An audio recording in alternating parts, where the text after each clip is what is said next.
I just walked in the door.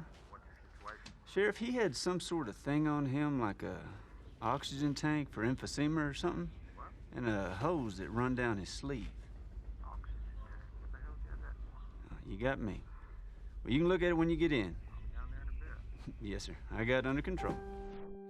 Anton Chigurh's characterization begins here, with this nightmarish fragment of visual dramatic irony. And with one short expository murder, the viewer gets virtually everything they need to know about the film's principal antagonist. He's absolutely remorseless, unsettlingly limber, and able to gain a near sexual gratification from the violence itself. The effect of the killing is heightened by the likable face and earnest demeanor of his victim, and the spurting blood yanks the scene out of the neo-Western genre and into horror territory. This is Chigurh's first kill in the film, but he's already up there with the transcendental monstrousness of Halloween's Michael Myers. It's important to note here that Chigurh has all the trimmings of a typical slasher villain. A striking look, a signature weapon, the ability to vanish and appear almost supernaturally.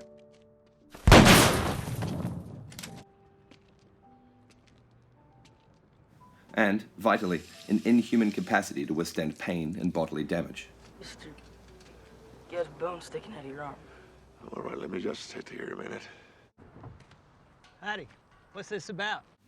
My theory today is that No Country is actually a little bit of a slasher film. It's simply harder to spot at first because Chigurh's victims aren't promiscuous college students or pillow-fighting co-eds. Instead, many are like this guy, wholesome exemplars of Americana who believe in God and the law and in being polite. If anything, this makes them easier for Chigurh to execute. For the most part, they're like docile livestock, eager to follow society's rules. As such, they're all culled accordingly. In this sense, Chigurh is the Jason or the Freddy Krueger for middle-aged men. Killers who specialize in eviscerating skinny-dipping teens tend not to scare males over 50. But things not making sense, things being random, that's different. Combine it with a brutal disposition toward violence and a stoic pan-Latin look, then have it come walking through the front door of their gas station in broad daylight. This does scare them. Well, I need to see about closing then. See about closing? Yes, sir. But it's not just shop owners. This is a representational connection that links all the way through to management level. Moustaches and suits, a middle-aged sense of professionalism. Chigurh plots out even these guys. Here, in this world, contracts don't matter. And it was naive of these two to believe that they weren't just going to be shot in the head for no reason. One of the only side characters to put up any resistance to Chigurh's relentless psychopathy is this lady, whose agitation mainly seems to stem from the fact that she's sitting down and doesn't want to have to get up. Did you not hear me? We can't give out no information. One could argue that this is a thematic statement. It's no country for old men, after all, not no country for old women. Or it could have simply been a narrative choice. Maybe for reasons of pacing and tension, it felt right to have another near miss, and a shot at a bird from a car. A space in which to build up the pressure before the explosive execution of some Mexican extras.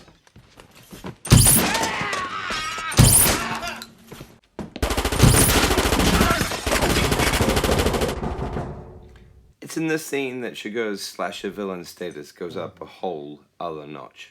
It's not just the defenseless he's taking out now. He's blasting away hired killers and illustrating an almost sublime lack of mercy. His drawing of the curtain presumably having less to do with not wanting to see his victim's face than avoiding the splashback of unwanted human plasma.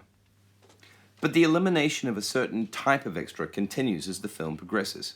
Here, Llewellyn Moss asks for a favor from the guy at the front desk, a man who could comfortably be poker buddies with the majority of the innocent bystanders in the film thus far. Although we don't actually get to see him air-gunned through his own eyeball, we are later shown the cat's spilled milk bowl and an empty front desk, and we can fairly assume that his corpse is stiffening somewhere nearby. It's only a few seconds later that Moss stops this guy in a pickup truck, another rustic archetype from the same poker group.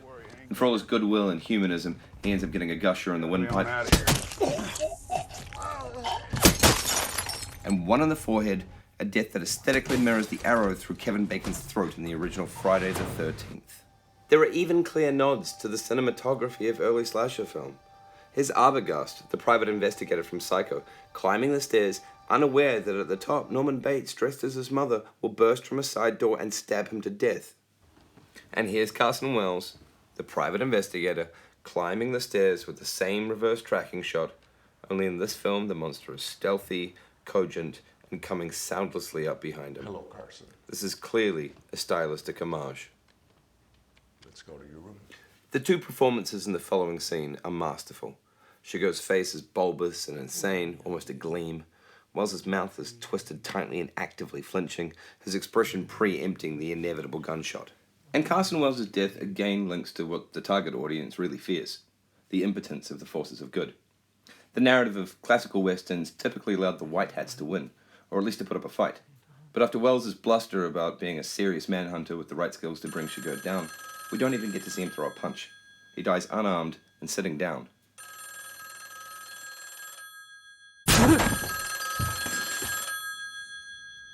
At least Wells' employer actually makes it to his feet first.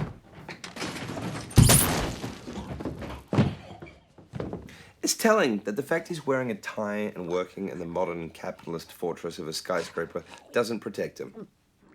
Just as a degree in accounting isn't going to save this guy. At this point in the narrative, Shigeo has worked the whole gamut of conservative American white men, from the blue-eyed farm boy police officer through to the very top of the corporate ladder. You going to shoot me?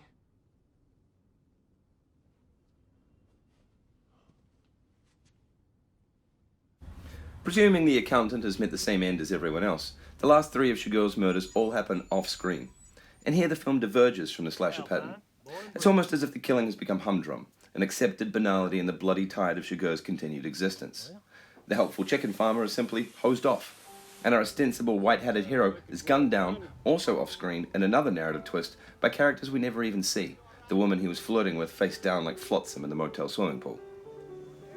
Yet in spite of this deviation, No Country for Old Men does give us a final girl in the form of Carla Jean. But unlike in Prom Night, Halloween, or the Texas Chainsaw Massacre, we know deep in our marrow that she's doomed. And she knows it too. I knowed exactly what was in store for me. There's not going to be any magical escape. There's not going to be a Deus Ex Machina. In this cinematic universe, there's certainly no God. Only a guy who casually checks to see if he has any of your blood on the soles of his shoes. It's scary stuff.